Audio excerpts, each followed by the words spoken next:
think Love in Conversation is this very brief, almost like a musical kind of handshake. It's me just saying, hello, this is me, this is my kind of approach to life and how to engage with other human beings. And it's one of, you just have to try and be good. Do you know what I mean? It's like, you just have to try and be nice to people, and sometimes you have to put your own problems to one side if they're straying into an area that means that you are mistreating other people. And not even mistreating other people, you know. It's very easy to make things all about you, and it's very easy to let your own misery consume you. Let your own problems dictate who you are, how you talk to people. And I think Love in Conversation is just, it's something I've really realised over this past year, year and a half, whatever.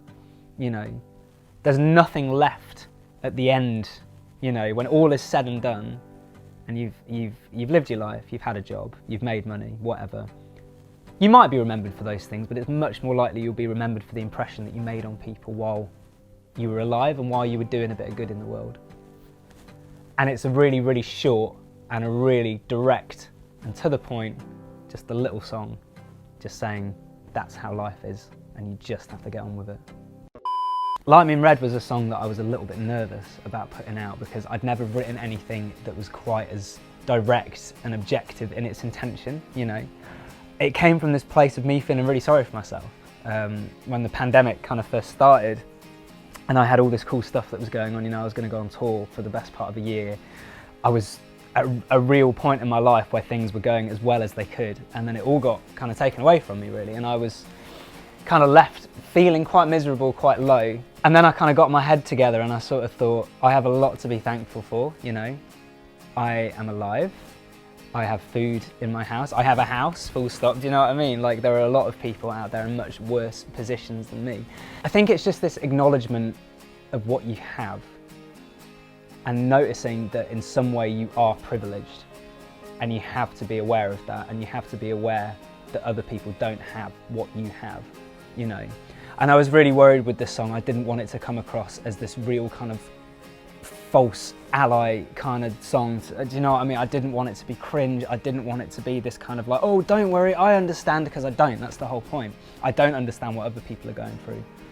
But I do understand that I can't ever get it, you know, and it's just about, similar to the whole thing on this EP, you know, it's just about doing better, you know. It's just looking at yourself in the mirror and going, you know what, you need to just be better. You need to just understand, have empathy, have sympathy, and just communicate, listen, learn. And I feel like the whole thing, Light Me in Red, was just me kind of like, you know, red is like stop. It's kind of like, you know, just stop. Just stop and stop thinking about yourself.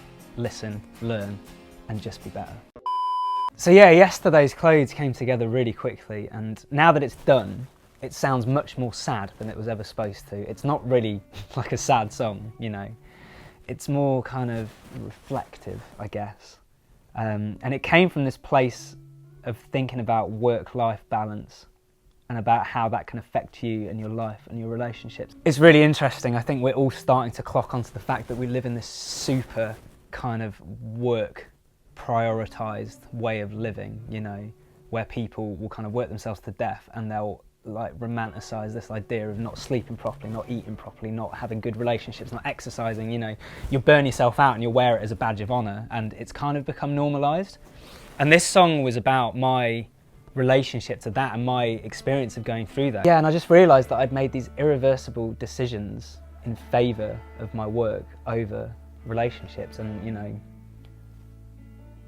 I hadn't realised that I was doing that until it was too late, you know. And I think it's this realisation of things can never go back to the way they were before I'd made those decisions. Those changes are done now. I'm living my life as a result of those decisions. And I think yesterday's clothes is kind of looking back on how things used to be and just missing it a little bit and just thinking, you know, this time before I started taking everything so seriously was easier, was better. But it can never happen again, and that's fine, you know, life is what it is. But I think we all just need to slow down a little bit sometimes, and sometimes you don't know to do that until it's too late, and that's what the song's about, really. Yeah, so Goodnight Darling was a funny one actually. I'd never written a song on piano before because I was never confident enough. I'd never call myself a piano player. Like, I know what the notes are and I know some chords, but I can play that song and like a C chord and that's about it. But I really wanted to write a song on the piano. You know, I wrote it a couple of years ago actually. I'd just watched Bohemian Rhapsody, you know, the Queen film. And I'd always really liked Queen as a band, and I'd always really loved Freddie Mercury, but I'd never really appreciated like the backstory and the sort of the message and the intention before I saw that film. Yeah, so I came away from that film just realising that this is one of the greatest bands that has ever existed, and between the four of them in that band, four of the greatest songwriters that have ever existed, and I was just like, I really want to write a song that Queen could have played. You know, it was more just a challenge for myself really.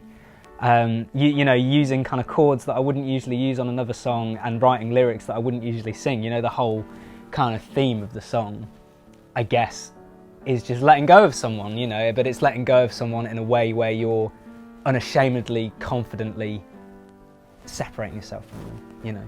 And it's funny actually, writing that one, I had to become this kind of character to get the lyrics across, really. I had to almost play this role, you know, and that was an interesting challenge for me to do. And I really like how it came out, you know, and one day I'll be able to play it live, one day. One day I'll be good enough.